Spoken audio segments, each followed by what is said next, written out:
Are the Democrats having their Tea Party moment? Poolgate, as in the reflecting pool, gets dumber by the day. And we're joined by a candidate for U.S. Senate in Michigan in the latter bit of the show. But before all that, we have some breaking news. Something bipartisan finally happened, and then the Grinch came down from the mountain to keep Christmas from coming. Welcome back to the podcast for the 54% of Americans who vote for progress and want to convince their friends and family members to join our majority. All right, Jason. Well, this is somewhat breaking news. President Trump has said that he is unwilling to sign the 21st Century Road to Housing Act unless Congress passes the SAVE Act, which is this this bill that essentially codifies Trump's ability to further steal elections in the future, and that is based on the very questionable premise that he has elections that have been stolen from him in the past. Now, this Housing Act is unique because it didn't just pass with a bipartisan majority. It passed 85-5 in the Senate, and it passed 358-32 in the U.S. House of Representatives. So it is not just bipartisan. It is overwhelmingly popular, and it builds on ideas kind of from the abundance movement, essentially being like, let's do permitting reform. Let's make it easier for people to build. Let's clear the way for prefabricated housing. Let's clear red tape on government subsidized housing. Stuff that basically every person in Congress agreed on, which is a miracle in and of itself. But that didn't stop Trump. It's something that everybody in Congress seems to have agreed upon. It's something that every mayor in the country has been pushing their members of Congress on, because that tends to be who struggles with the issues of housing in terms of elected officials the most immediately. And it is clearly something, because it is a bipartisan victory with Republicans in control of the House and the Senate and the White House, is something that Republicans up for re-election were planning to go home and crow about immediately. Yep. And so Tom Tillis and other Republican senators were asked about this today. Here's what he and a few others had to say. Is this a mistake for him to continue to demand this? It's an unachievable goal. This is a waste of time. It's a distraction, and it's not going to happen in this Congress. I think it's important, but the numbers are not there. Senator Thune is correct when he says arithmetic still matters in the Senate. And the Senate Majority Leader, John Thune, has told reporters repeatedly that he simply does not have the votes. Yeah, so that second person was Mike Rounds from Idaho. Now, procedurally, this is fascinating because if Trump doesn't sign the bill, it automatically becomes law. If he does veto the bill, then there are votes to override it. Now, the question is, will the Majority Leader and the Speaker of the House override Trump? I do not think so. I think Thune would be willing. I'd be surprised if Johnson is willing. Yeah. I just think this is like a metaphor for where Trump sits politically right now. It's not. I guess it's more of a allegory. I mean, it's not a metaphor because it's really happening. It's emblematic of where Trump sits right now politically, because he is so weak politically that he has to choose, given that he's taken this ill-advised course of opposing this widely popular bipartisan piece of legislation, because the only housing he cares about is like the one he's in, right? So he has to decide, do I look weak now by just letting it happen without my signature, and it's like some sort of almost minority party-ish protest, or do I look even weaker by risking getting my veto overridden, which could end up looking strong if the veto is not overridden? It's quite a gamble, I suppose. I have a really hard time imagining Congress overriding Trump's veto, given how sycophantic they are. I don't know, man. They just passed the War Powers resolution. I think that Republicans actually in charge of things, like trying to get Republicans reelected to things, look at this moment and see a golden opportunity to finally push aside what has been both the fuel of their rise to power the last several years, but also the albatross around their neck whenever they're trying to retain power in midterms. And I think they see an opportunity to push him aside while he's focused on other things like the reflecting pool and crap like that. I think that he would probably exact a consequence or attempt to against Johnson or Thune. But if they think they have the votes to stick around, particularly Thune, there's not a lot of reason to worry about that. Johnson is in a more perilous position, I would imagine. Well, even Fox News was bewildered here. This is, I think, one of their morning shows reacting to this news live. This housing bill, it was bipartisan, and it was seen as a way that it was going to help out potentially young homebuyers who can't afford it right now. Do you think there's any political risk here in canceling this ceremony just at the behest of the Save America Act? This is something everybody wanted. Yeah, I'm going to say, yeah, there's some risk here. You know? Yeah, to be clear, what he's referring to is they had already set up the entire, they were going to crow about it. They were going to do a huge bipartisan holding hands. Look what we did. They had the little rafters built and everything, and they had to take them down because Trump was like, no, I'm not going to sign it. I mean, it was a gift in some ways to Trump too, because absolutely he could have said, hey, I'm able to pass a pretty significant bipartisan bill. He has struggled to get on message with inflation. You could have said, hey, here's a piece of legislation that could actually help us get this under control. But the bill had one fatal flaw, Jason, and that's that it's a long-term bill. And Trump does not think even in months. He might not even think in days. He thinks in minutes and seconds because he has probably the lowest attention span of anybody in American life today. And that's saying something. Like the fact that this thing probably wouldn't yield significant results for a little while means he has no interest in it whatsoever. But that's what I'm so confused about, because why does he care? Because he never cares what the reality is. Like, why not just do the usual Trump thing where you're like, that thing passed, I did it all, and already housing is more affordable in the country. In fact, it was more affordable yesterday because I'm about to sign this. Like, I don't understand why he's not just doing the usual Trump thing. Well, you got to remember, I forgot who said this. Trump is not just a perpetrator of misinformation and lies. He's also a victim of the environment that he's created. That's so the stuff that he's reading and the people he's talking to are feeding him a reality that is completely in every way different than what we see. So who knows what kind of memes? Like he mentioned in his post, like I think he called Warren Pocahontas, and she's one of the people who helped negotiate this. So it's possible somewhere along the line he got some meme about Elizabeth Warren and was just instinctually like, F this, I don't want to sign this today. He also might just be bored and be like, I want to create trouble. You know, if you've ever been around people who come from, traumatic backgrounds, they in some ways fetishize conflict. And he probably woke up this morning. He's like, I don't have enough conflict and chaos in my life. Let me sow some today. I don't want to have a peaceful. That's a good point. He could turn around tomorrow and be like, we made a deal on something else. They're really going to work harder on the Save Act. So I'm signing this thing. Yeah. And it was all my idea in the first place. And I made it better. Yeah. He also probably didn't, despite the fact that he could take credit for it, he probably didn't feel like his name was sufficiently tied to this legislation, that it was other people's work. And that probably pissed him off too. I mean, what were we to say? What makes this guy tick? Because he won't explain it to us. So it's up to us to try to interpret it. All right. Well, let's do a 180 here and talk about what happened in New York yesterday. Mamdani-backed candidates and then DSA, the Democratic Socialist for America-backed candidates, pretty much had a clean sweep, especially as it related to the congressional races that they were involved in. There are some exceptions here. Richie Torres survived. Grace Meng survived in Queens. But by and large, the three Mamdani challengers or Mamdani-backed candidates, two of which were challengers to sitting congressmen, including one with a lot of seniority, I think the head of the Congressional Hispanic Caucus, went down to sort of insurgent candidates. There are a lot of people talking about the meaning of all of this. We're going to hear from a few of them in a few clips here. Let's start with Van Jones. Do you think Democrats not in New York City should be learning from this?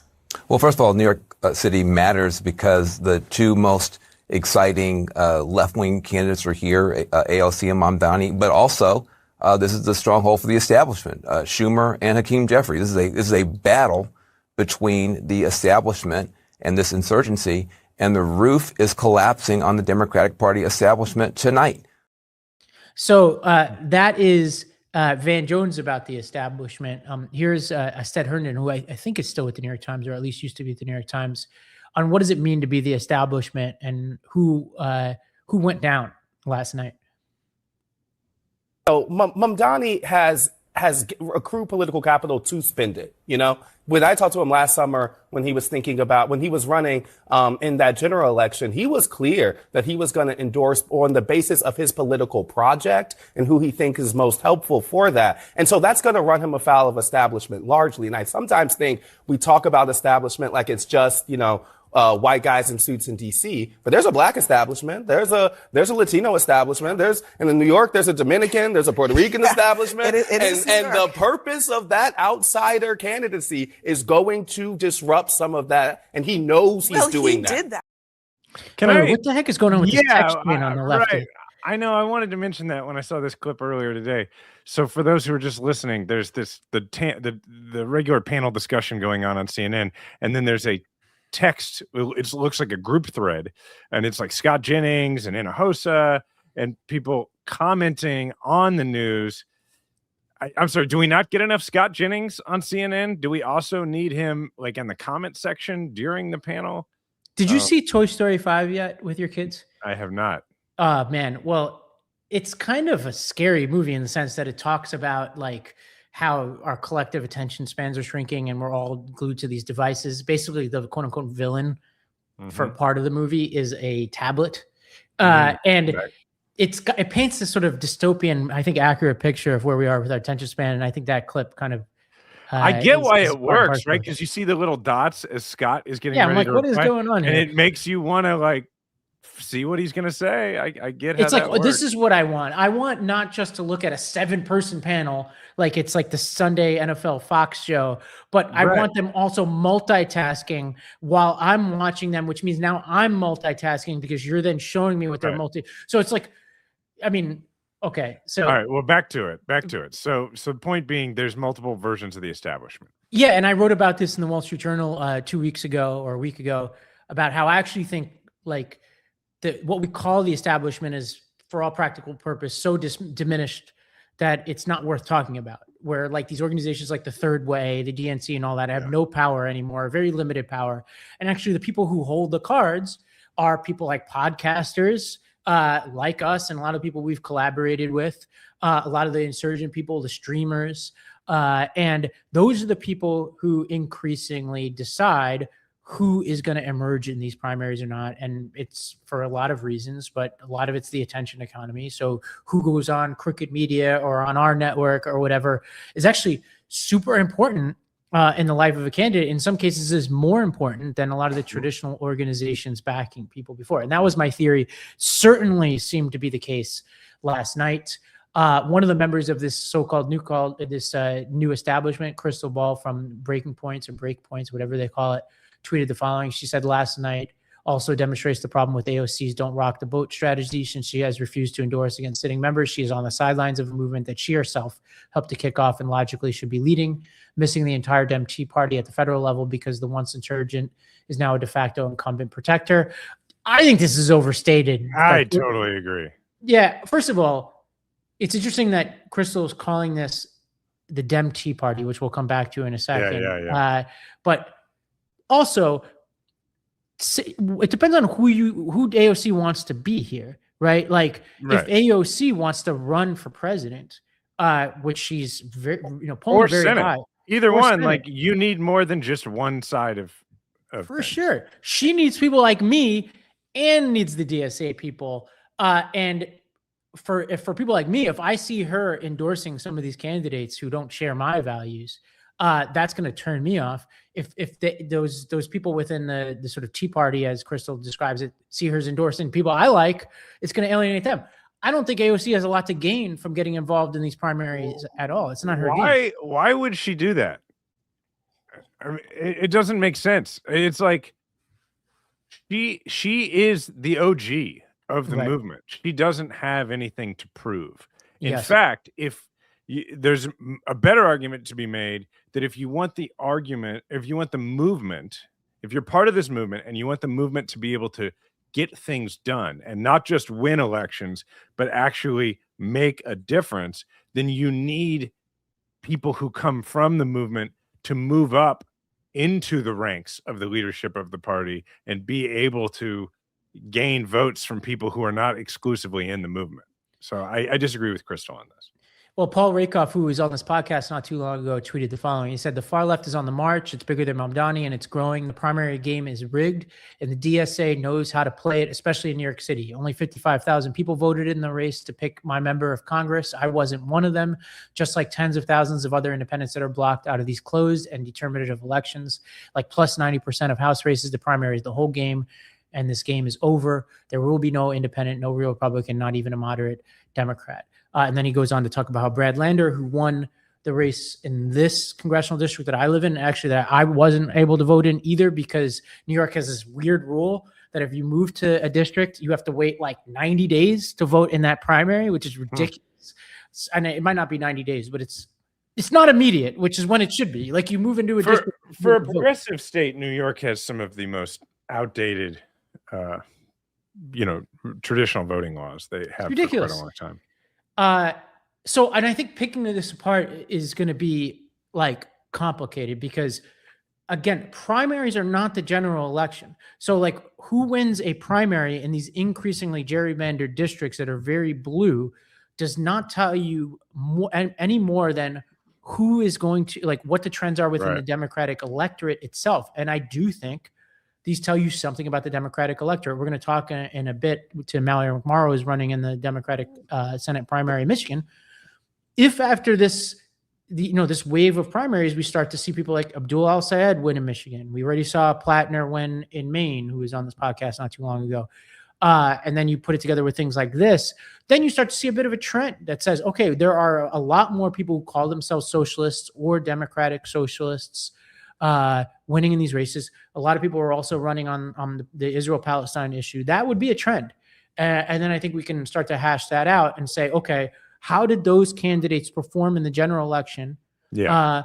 And that's the debate we can have to say, are these candidates helping us win? Are they making it harder? Is it complicated?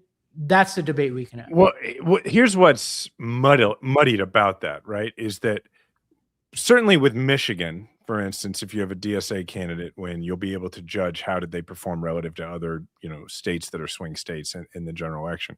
But, where Brad Lander won, that's a Democratic district so you're not, for the most part, you're not really going to have very reliable data in that general. However, what will happen, or what the Republicans will try to make happen, is they will try to take candidates who are DSA aligned, winning in places like New York, and therefore becoming essentially representatives elect, and put that on, candidates in my part of the country, which may or may not work. But and my point being just that's hard to test. As an aside, kind of funny. I know Brad Lander because he's originally from St. Louis. His dad was a supporter of mine, and he grew up in St. Louis, then moved to New York. And so I texted Brad last night just to say, like, hey, since the Republicans are trying to take a Democratic representative away from us in Missouri, perhaps you could, sort of moonlight as an additional Missouri. I don't think that's what he's going to do, by the way. But anyway, so yeah, we got our tentacles everywhere. Well, Hassan Piker, who I've talked about on this podcast before, was all over New York yesterday. I believe he lives in LA, but people have no problem coming out here talking about our races. People always get mad at me for talking about whatever race it is, but everybody wants to talk about New York, right? So he comes to New York, and this guy who everybody's telling me he's a fringe character, doesn't matter, is bragging about his influence. He's talking about who he's going to take out. He's hugging all these people who are winning. They're embracing him. People, who are listening to this podcast probably are familiar with my views about his role within the party. But he called out Richie Torres, who won last night in the Bronx against Michael Blake, basically saying, you are next. Here's a clip of that. Richie Torres, I know you won tonight. I didn't even look at your race. You probably won, you piece of shit. Remember, I was coming for you, but you got lucky this time. But I'll see you in two, motherfucker. I know you stopped talking shit. I know you stopped talking about Israel, Richie Torres. What happened? I'll see you in 2 years, motherfucker. Just wait. Richie, I'm coming for you, Richie. Fucking vacation. It is time to get I'm coming for you too. So, again, this is a guy that our friends at Crooked Media invited on and for a podcast titled How to Have Respectful Disagreement. This is the guy this way talks. So great. Have at it on the Israel-Palestine issue. As a New Yorker, though, who we're now apparently exporting our brand of democratic socialism, let me make a PSA here. New York next year has a $10.4 billion deficit, according to our Mamdani-friendly city comptroller. We were told in all the marketing that came out of this administration that we had, quote unquote, balanced the budget that Mamdani inherited from Eric Adams, who was a crook, who was also a bad steward of the New York City budget. Now this budget has now doubled or tripled heading into next year, even as our current mayor, who we're celebrating and replicating in some ways, has now he's increased it, and he did it by deferring pension fund payments. So he somehow increased the budget while also using gimmicks and getting a bailout from the state. We're told that we're somehow going to expand government by taxing the rich. But here's the really unfortunate reality for people. The top 1% in New York pay 48% of income taxes, which is more than their share of not just revenue, but salaries within New York, even if you include things like capital gains. The top 5% pay 60%. The top 10% pay 70%. Where this money's coming from to not just pay for the obligations we already have, but to expand it, I don't know. So these people who are now making all these elaborate promises and talking about exporting their brand of socialism around the country, I just want to know how we're going to do this in the next couple of years. And to me, I don't see it. And I think there are real risks of talking like this to the electorate, making promises that you can't keep right now. So that's my PSA to everybody who's out there. It's I'm glad you're engaging young people, but engaging young people is not the only question here. There are tons of people on the right who've engaged young people by lying to them or stoking hatred. So getting to the primary and getting through the primary is only one stage of a very long battle. And I'm concerned with some of the things I'm hearing. I think it's an interesting question because, and we'll go to the break here in a second, but Amanda Littman had an interesting comment about all this, which is what she said is that this sort of proves that a lot of people had it wrong when they thought that young people were moving right in the last election because they were voting for candidates who were, kind of extreme or taking drastic measures on the right.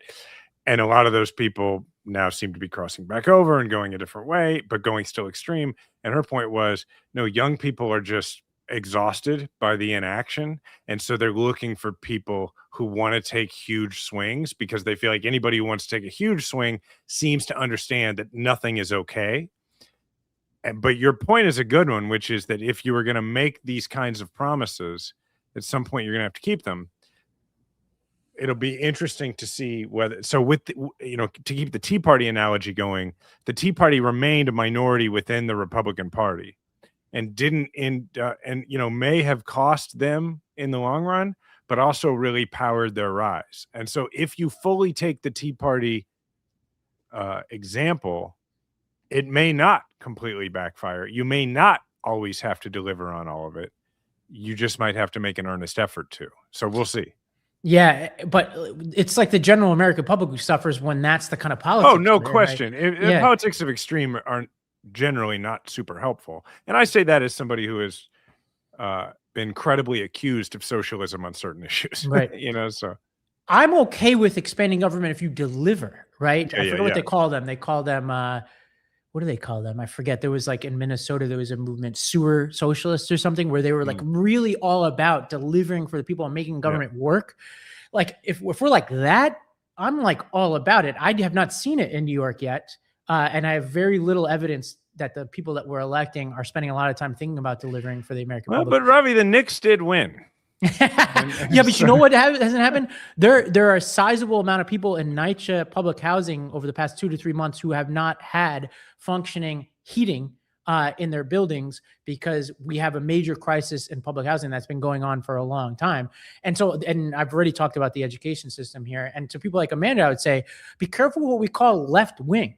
I've already talked about how Hassan Piker, I think, is a right-wing figure. A lot of these people that I talked to who were the right wing, like who were moving right before, are voting for these very same candidates. They're listening to Candace Owens. They're listening to Hassan Piker. They're not easily like this candidate who Mamdani backed to take out the head of the Hispanic caucus was like very flirtatious with the sort of pro-Russia rhetoric. Well, if States. go on the spectrum, Hassan Piker and Tucker Carlson are actually probably closer to each other. Very similar. Yeah. And in some ways, he actually, the way he engages his audience and how he would engage somebody like me is more like Nick Fuentes and Andrew Tate like than even the way Tucker Carlson would.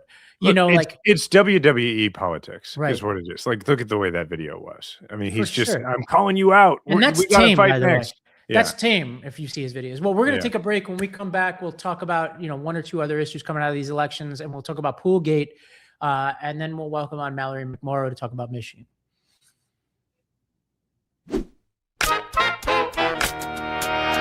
If a genie gave me 3 wishes, I would use all my wishes to wish for my cat to live forever. And this is my family's cat back at my mom's house.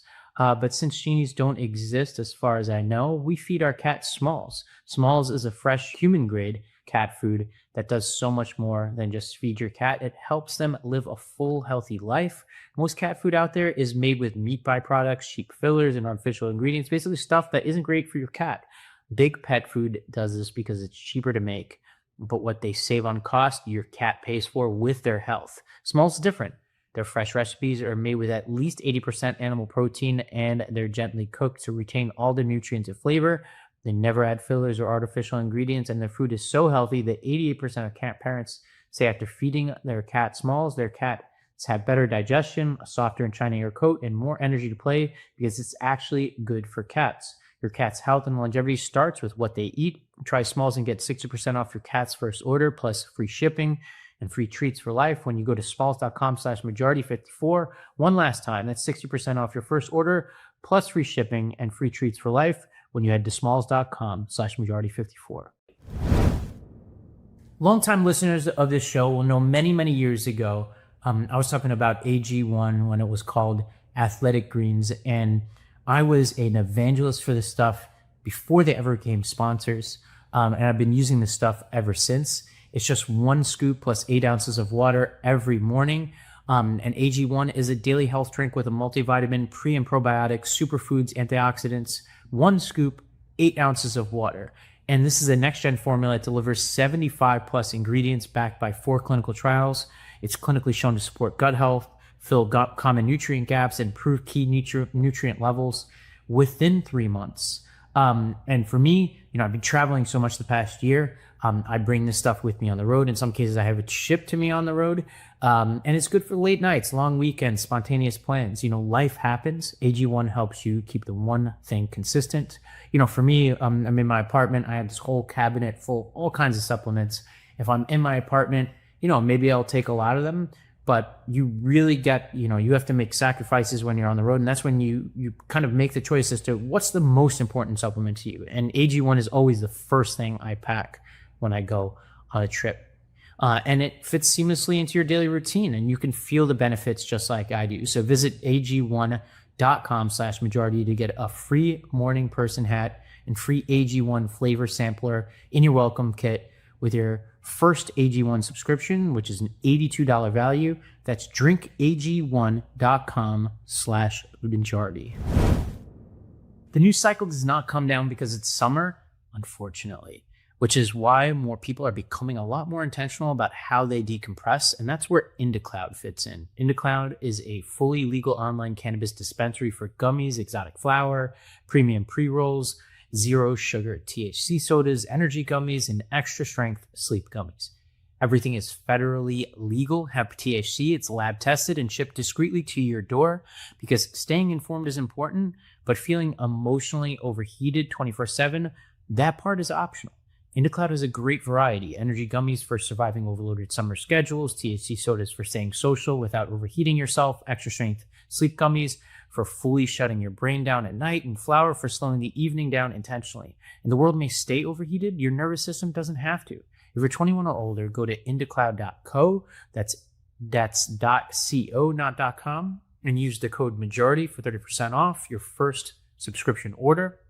That's indacloud.co, code majority for 30% off, shipped routinely and discreetly to your door, plus free gifts on qualifying orders. And don't forget to fill out the quick survey when you order to support the show. Enjoy responsibly, and huge thanks to IndaCloud for helping everybody slow the noise down a little bit this summer. All right, two other quick items on the election. Alex Borez, who was the sort of enemy of the AI PAC spending, brought in a lot of attention from these AI PACs. He lost to Michael Asher, but in Michael Asher's victory speech, he said, "quote I have some news for the two big AI companies who've taken such an unusual interest and who won this congressional seat. I won't be taking my cues from either of you when it comes to protecting our kids, our jobs, our environment." So that was good to see. And then in another race, Nancy LaCour, who was fired by Pete Hegseth at the Defense Department, or the Offense Department, I guess we call it, won a Democratic House primary in South Carolina. And it's a tough but achievable district for Democrats. And so that was great to see. Nancy Mace's district that she's vacated. Yeah. So that's good news. Now, we got this other thing going on, Jason. I don't think you have a pool. But, when I grew up in Staten Island, we had, in Staten Island, we have those above ground pools that were famously chronicled in The King of Staten Island, where Pete Davidson has the fight with Bill Burr in the pool. And I've spent an inordinate amount of time as a kid trying to get my pool clear. And very hard, actually, to get a swimming pool like consistent, clear, and clean. And at a certain point, we just tore it up. It wasn't worth it. Trump seems to be having his own battle with the pool in his backyard. They erected fencing around said pool. Let's play this clip for the YouTube on it. There it is. Yeah. And I'm not sure what's going on here, but I think it's related to Trump's claim that this pool was vandalized, which is why it is looking gloomy. This is Trump. Well, you mentioned yesterday that the Interior Department has video and photos.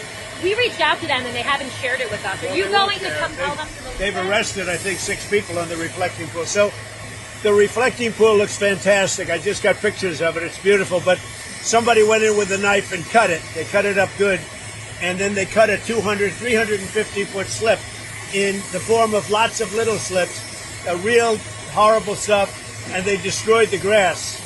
We put a brand new big load of grass out there. They destroyed it.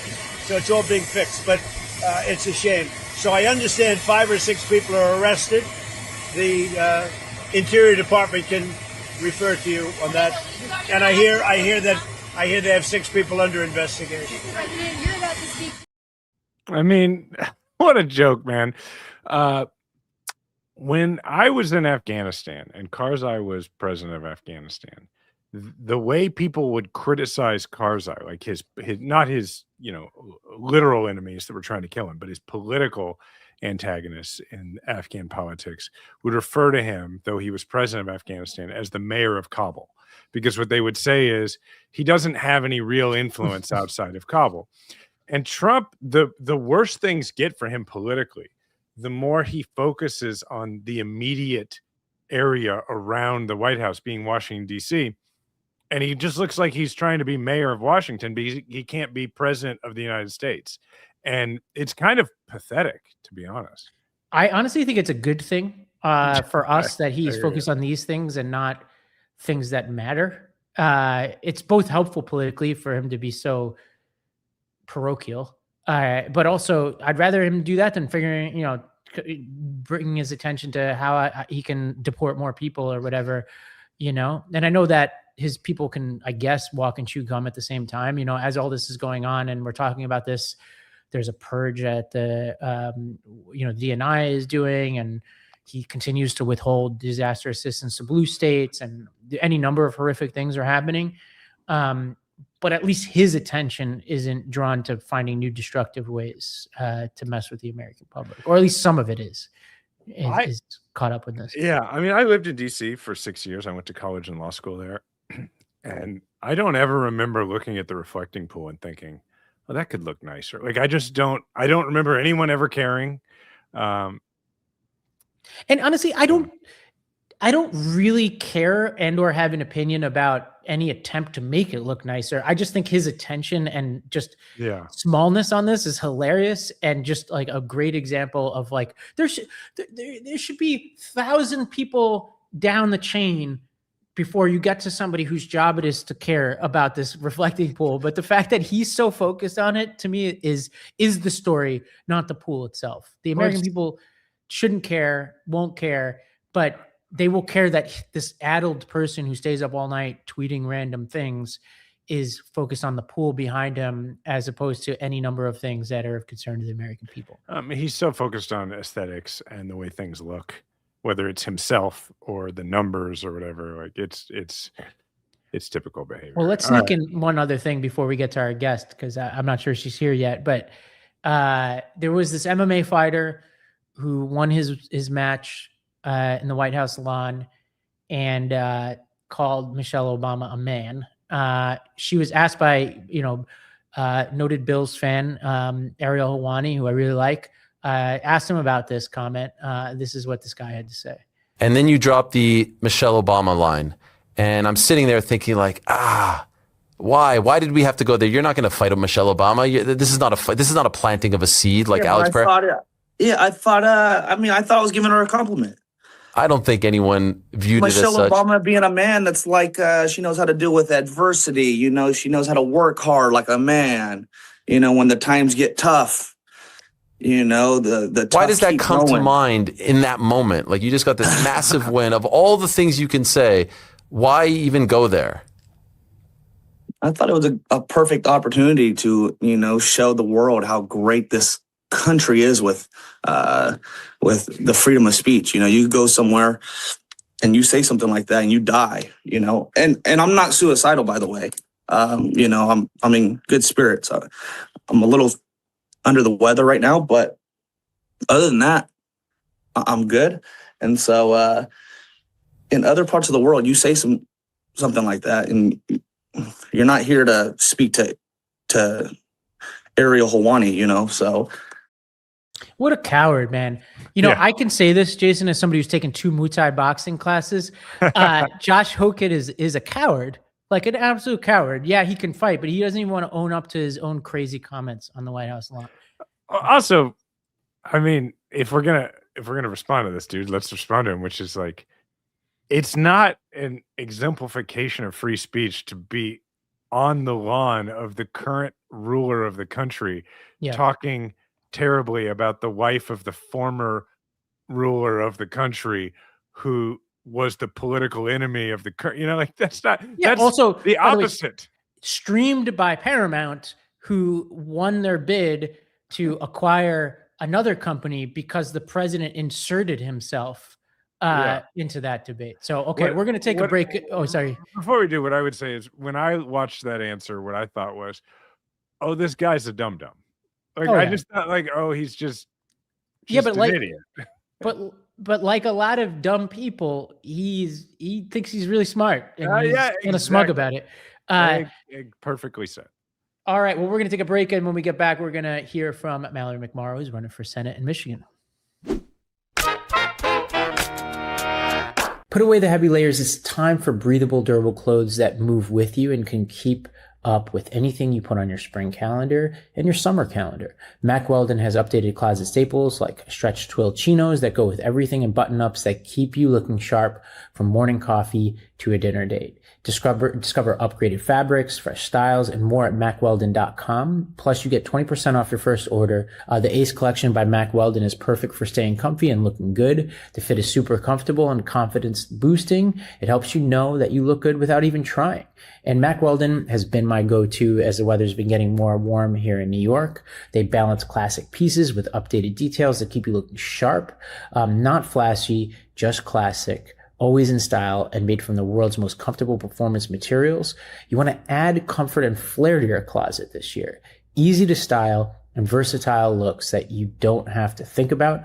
Mack Weldon is effortless by design. And with the Ace line, ease and self-assurance have never been more comfortable. Crazy comfortable, but elevated sweatpants, shorts, sweatshirts, and even blazers if you're lucky enough to grab one while they're in stock. And they have the all-new relaxed sweatpants, carpenter sweatpants, classic sweatpants available in 5 new colors. Mack Weldon is the go-to choice for guys who want to look good without even trying. And Mack Weldon clothes are designed to fit your style and the demands of modern life. Get moving with Mack Weldon, comfortable everywhere and anywhere.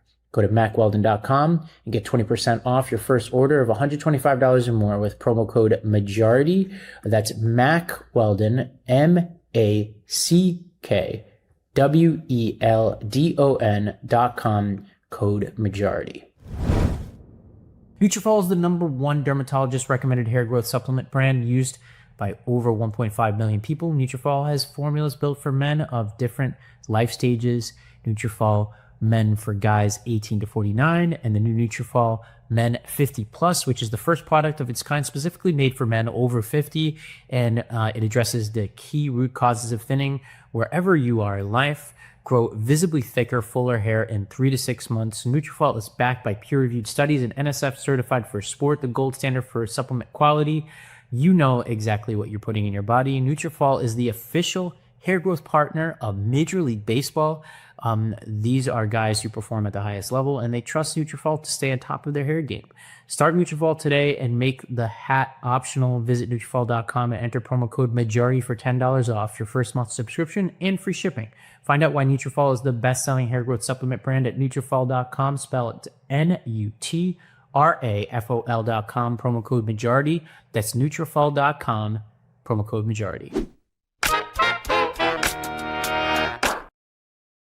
All right. Well, I'm excited to welcome on Mallory McMorrow, who is a state senator and I believe the majority whip representing Michigan's 8th district.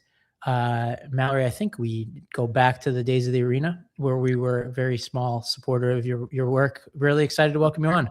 Yeah. And I'm a longtime listener, so this is super exciting for me. Well, you are in the middle of one of the hottest Senate battles in the country in Michigan. You have you're kind of flanked. I don't want to say to your right and your left, but you definitely have a sort of diversity of candidates here in this district. One of the things that I've noticed about your race is that you're positioning yourself really as somebody who's putting out a lot of substantive policy. And the area I noticed the most recently is in artificial intelligence. You want to talk a little bit about what you've proposed to help us, right size this moment we're in with the growth of these huge artificial intelligence companies and models. Yeah, absolutely. And I want to start with why. I am an elder millennial, and I watched, I'm probably the last generation that had a before social media and the internet to now. And I was on a panel a few weeks ago with a mom here in Michigan who lost her 12-year-old daughter, London, to suicide because of social media. And she shared this really horrific story that her daughter was looking up something as innocuous as snakeskin boots on Instagram. And then the algorithm started serving her content about anorexia and eating disorders and self-harm and all of this really horrific content. And Washington whiffed on this, have effectively allowed big tech companies to create addictive products that are quite literally killing our kids. So we can't afford to make the same mistake with AI. This is technology that is developing faster than anything that came before it. And we put out a plan because Michiganders are asking for it. They see the build out of data centers. They see that AI is everywhere now. When you go onto Google and you want to search for something, whether you like it or not, there's an AI result at the top.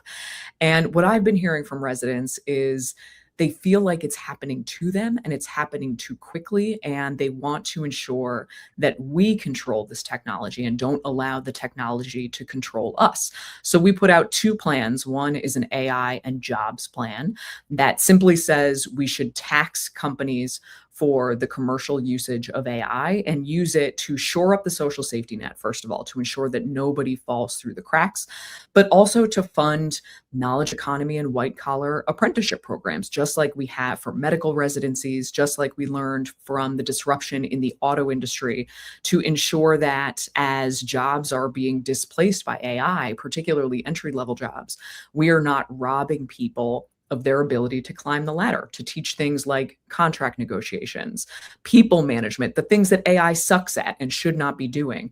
We should build in and effectively guarantee that people will still have a career ladder. The other piece, and this is the big one, is AI safety. Just like any other product, AI should be tested, verified before it is released to the public. We would not accept a car that is released for people to buy if it wasn't tested, if it didn't go through crash test vetting, if it wasn't safe, if it didn't have seatbelts, airbags. And then if something goes wrong, there should be a recall. There should be whistleblower mechanisms and protections. We need to keep American AI American. That means strong export controls. It means government level security of AI labs to ensure that bad actors don't get access to these frontier level models. And finally, we need to keep it human. AI should not be used in nuclear weapons. It shouldn't be used to call out decisions on your healthcare, whether or not you get a job, whether or not you get an interview. You should have a right to know and the right to an appeal. And it shouldn't be used in lethal force, period. Humans should be the ones responsible for all of those decisions. And that came again from just listening to people from a year ago to today. The number of questions that I get about AI has skyrocketed. People are really nervous about how quickly it's happening, and we cannot afford to wait for Washington to get their hands around this because history has shown us that they don't do it. Yeah, one of the things that's frustrating about this debate is that the Trump administration has been so cozy with the AI interests, essentially giving them everything they wanted. You know, he recently backtracked on whatever executive order they were planning to do on AI and weakened it. And at the moment, I feel like this hasn't become like a political issue for them yet. Like, I don't see too many people running on it and pointing the finger. Or, you know, should you make it through the primary, is there, you know, your Republican opponent, like, what do we know about him and what he's done or not done on this issue? What we know about Mike Rogers, this is a guy who served in Congress in Michigan previously, who, you know, consistently voted alongside corporate interests, whether it was big oil or pharma or tech. And then when he got out of Congress, he became a consultant, selling his influence and access to become a multimillionaire. He bought a mansion down in Florida. He still hasn't sold that mansion. So I would expect that Mike Rogers would just be a rubber stamp on the corruption of the Trump administration, not pushing back on these industries and AI and big tech. And this is a real liability, I think, for Republicans writ large. I just want to tell you about how salient this has become in Michigan. In the last week alone, the Democratic caucus here, state Senate Democrats, we introduced a package of regulations that would create the strongest data center regulations in the entire country from here in Michigan. At the same time, there were a group of Republicans who yesterday held a small protest outside of the state capitol calling for a one-year moratorium. So there is broad consensus that our residents are crying out for us to do something about this, to make sure that Michiganders are the ones making decisions about what happens with our communities, that this doesn't happen to our communities. And at a building trades breakfast, of all places, a couple of months ago, there was a guy who shared with me that he is cautiously optimistic about data centers. He shared that he's excited about having a job closer to home so he won't have to go to Wisconsin or Indiana or Ohio to get work. But then he asked me, how do I know that the thing that I'm building will not be used to surveil me and my family and won't be used to drop bombs on other countries? And my God, what a heavy question. And this is somebody who's grappling with it, I think, the same way that all of our residents are. And this is an issue that I believe is going to be one of the most important issues, certainly of 2028 and of 2026. If people don't respond, they're going to get mowed over by the public. Can we let's stay on AI for just one more question, because Yeah. I think what you just said is really interesting, which is the AI companies and their political influence. The gentleman you met at the building trades breakfast is exactly who they're hoping Yeah. to win to their side, who is probably a working class union voter who traditionally might be, things have shifted a lot, in the last several years, but traditionally would be more in the anti-corporate corner. And I have friends like this who work construction who are like, yeah, I understand all the concerns about AI, but for me, for the next year or whatever, this is a job. Yep.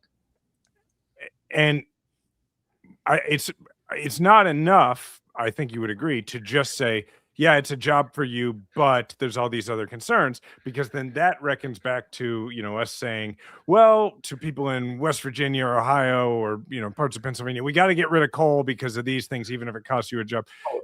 So there's got to be the economic piece as well. Right? That's right. That's exactly right. And it is a tough needle to thread. Because I think the gut reaction, and this is cutting across party lines right now, we see a lot of local opposition to the build out of data centers that's leading to local moratoriums being passed. That's been pushed statewide. But exactly to your point, Jason, this is a guy who's saying, I want a job closer to home. I don't want to have to leave my family and go to another state just to get work. We need to build things in Michigan. But he also wants to know that he can sleep at night. He wants to know that the thing that he's building isn't going to be used to hurt other people. And that to me gets to the heart of why, it's not just about data centers. It's why we put out the regulation package that we did on state level, but it's also about what the data center is for. What is it building? What is it making? And how is it used? And it gets to the big picture where I think Democrats have a huge opportunity. This is an anti-corruption, anti-corporate greed play, but only if we lean in and get aggressive. AI companies are spending millions, if not billions of dollars to try to prevent any regulation from happening. And it is so opposed to where most people are. Democrats, Republicans, independents, who just, we've seen what happened with social media. We've seen how it went so horribly wrong. People are finally winning in court against social media companies, but they want us to get this right on AI. And whoever leans in, whichever party, whichever candidates, and do this the right way, where we can say, yeah, we should have jobs. We should be building things, but we need to make sure that the things that we are building are controlled by us and not the same 5 billionaires who own these companies. I mean, Elon Musk just became the world's first trillionaire, is talking about the reason he's building all of this is to go to Mars and start a totally different civilization while abandoning the one that he screwed up back home. We got to get this right and make sure that we are protecting people and jobs and technology so that it's on our terms. One of the things that gives us, those of us outside of Michigan, anxiety as we look at it, maybe even people in Michigan, is that it has a uniquely polarized Democratic primary electorate around the question of Middle East politics. Yeah. You have a huge Arab American population in the state, and then you have a huge Jewish population in the state. And I have a lot of these people in my life and from the arena days on different sides of this. And I hear from so many people, if the candidate of AIPAC wins, I will not vote for the Democrat. If the candidate of Hassan Piker wins, I will not vote for the Democrat. Where do you fit into this debate? Yeah, one of the things that I said, and I think it was the day or 2 days after the October 7th, 2023 attacks, I went to the state Senate floor where I currently serve. And I said, the thing that I fear the most is that the events in the Middle East tear us apart at home. Because you're exactly right. The diversity of our population, we have the largest Arab American population in the country. We especially have a large Lebanese population. There are people I talk to every single day who share that their family's home has been bombed again and have been displaced. This is not an abstract thing for Michiganders. It's real. We also have a very significant Jewish population. My husband is Jewish. I was at our state party convention, and an attendee screamed an anti-Semitic slur in my husband's face while he was walking with our 5-year-old daughter. And my only thought was, thank God she's not old enough to know what those words mean. We can't afford to take sides here. There is, I believe, a broad middle of people who simply want the violence to stop, who want us to cut off support for the Netanyahu government. And we're in a moment where Benjamin Netanyahu convinced Donald Trump to take us into war with Iran, a war that the president is telling us is going to cost $1.5 trillion, despite him telling us it's over. You apparently can't just decree that it's over. It's not. While telling us we can't afford daycare, we can't afford Medicare, we can't afford Medicaid. And my hope is that we can keep that broad middle together. There are going to be differences of opinions in our state as to the right course of action in the Middle East. And that is to be expected, but we can't afford for Michiganders to be fighting Michiganders. We saw this play out with an attack on Temple Israel, a synagogue here in Michigan, where a man drove a pickup truck into the synagogue, and had it not been for the safety measures that are in place at the synagogue, could have been the largest mass killing of kids in our country's history. 140 preschoolers were there that day. So I know that this has become a lightning rod of an issue, and it is critically important for whoever we nominate in Michigan to keep an open door to everybody, whether it's in the Arab American population, the Jewish population, to recognize this directly impacts so many of us. And even if you're not a member of either of those two communities, Michiganders just want their money to stay at home, to feed our kids, to make sure we have healthcare, and to stop being used in an endless war in the Middle East. We've made this mistake before. We can't afford to do it again. One last question for you here. This is courtesy of a tweet from Mike Murphy, who's been on this podcast before. So he tweeted this, I think it was either this morning or last night. He said, "My hard-nosed view, if third place Dem Mallory McMorrow cannot show big growth in support and money by around July 10th, time to drop out." So that's what Mike said. What do you say to Mike Murphy? We got 6 weeks here. You know, Michigan is one of the latest primaries in the country. I know there are a lot of people just tuning into this race. And here's what I will tell you in this race.